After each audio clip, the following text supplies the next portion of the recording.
We're at McDonald's. I'm gonna get a Big Mac for the Big Mac Challenge. Hi, can I get a Big Mac? That's it? Yep, that's it, just a Big Mac. Alright, $5.55. Alright, perfect, thank you. No problem. Big Mac. Yes, that's me, Big Mac. Yep. Alright, perfect, thank you.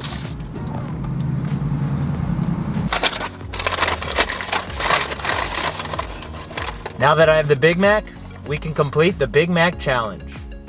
This is the Big Mac Challenge.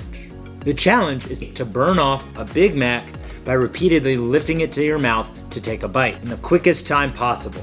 In order to do that, we're gonna need to calculate the work the person does by lifting the Big Mac and also the power they output by how fast they can lift that weight repeatedly. You can see that I do have a Big Mac here. You don't really need a Big Mac for this lab, you just need to know the mass of the Big Mac. So I'll go ahead and I'll put a picture up there. I already found the mass of a Big Mac for you. And we're gonna use a mass that is going to be equivalent to a Big Mac when we're doing this. So first, some rules to the Big Mac Challenge. The competitor cannot switch arms during the Big Mac Challenge. They must use the same arm for the entire time. The competitor cannot put the mass down during the Big Mac Challenge and rest. They must keep the mass in their hand the entire time. The competitor cannot swing their arm or their body to lift the mass. They must only use their elbow to lift the mass. A rep only counts if the competitor fully extends their arm and contracts their arm from the bottom up to the top. Half reps do not count and sloppy reps do not count.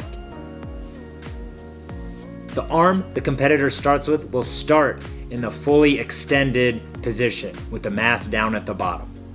First thing for the Big Mac Challenge, you need to decide who's competing and who's going to be counting the reps during the Big Mac Challenge.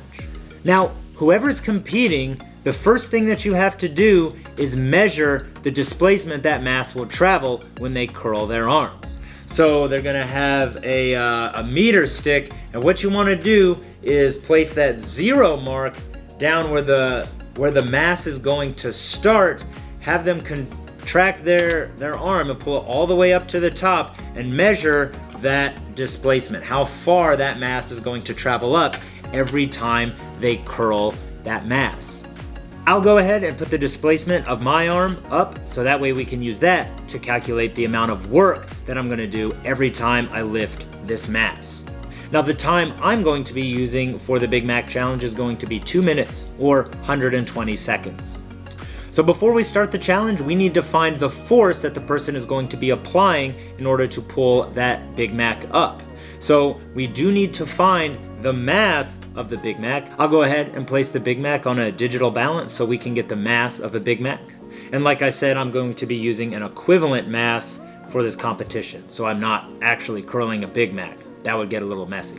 Once we know the mass of a Big Mac, we can use this equation to calculate the weight, which is the force the competitor is going to have to apply to lift the Big Mac.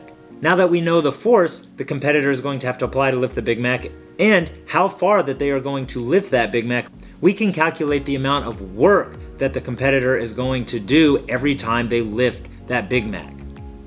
I'll go ahead and put the equation up. Now we're ready to compete in the Big Mac Challenge.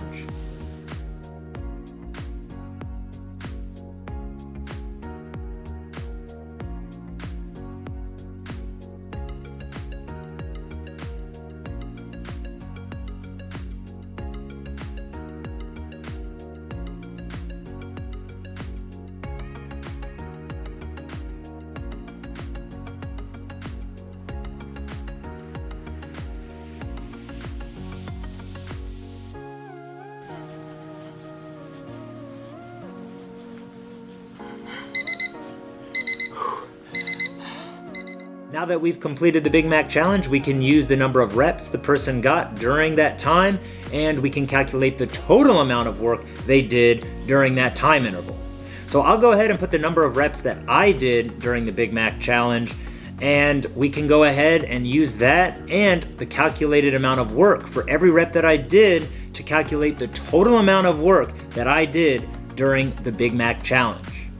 Now power is just like a rate because it's over time. So it's just sort of like a speed, except It is the amount of energy that's changed or transformed during a set time interval.